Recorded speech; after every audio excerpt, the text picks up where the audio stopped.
After weeks of sittings at the Budget and Appropriation Committee of the National Assembly chaired by Ndindi Nyoro, today tabled its report in the consideration of the estimates of revenue and expenditure for the financial year 2023-2024 and the medium term. According to the document, President William Ruto's first budget is estimated to be 4.449 trillion Kenya shillings in total. This comprises of 1.5 trillion Kenya shillings in recurrent expenditure, 718 billion in development expenditure, and 1.8 trillion allocated for the consolidated fund services, inclusive of 850.1 billion Kenya shillings principal debt redemptions. When we do public participation on budget, it's usually a very smooth and happy exercise, because Kenyans are saying we want roads, we want electricity in our homes, we want water in our homesteads, we want medicine in our hospitals, we want our youth getting employed.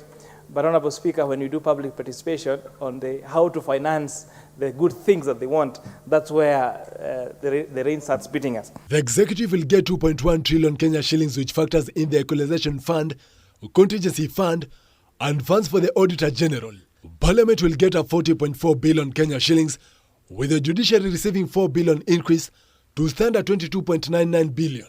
With Carrier targeting to collect 2.89 trillion to fund the budget, the Ndindi Nyoro-led committee warns that should the revenue collection target not materialize, the 663.5 billion deficit could increase, with borrowing being the only option.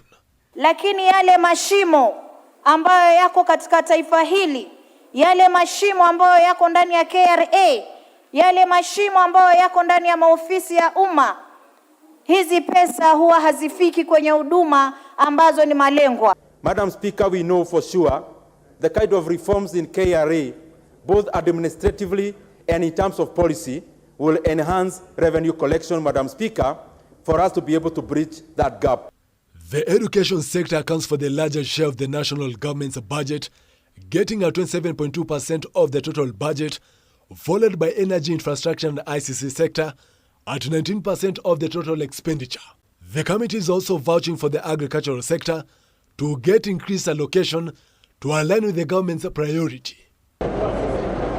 Parliament has to this end debated on the budget estimates today ahead of the budget reading on 15th this month by Treasury CS Njuguna Ndungu. Joel Chacha, K24 TV, Nairobi.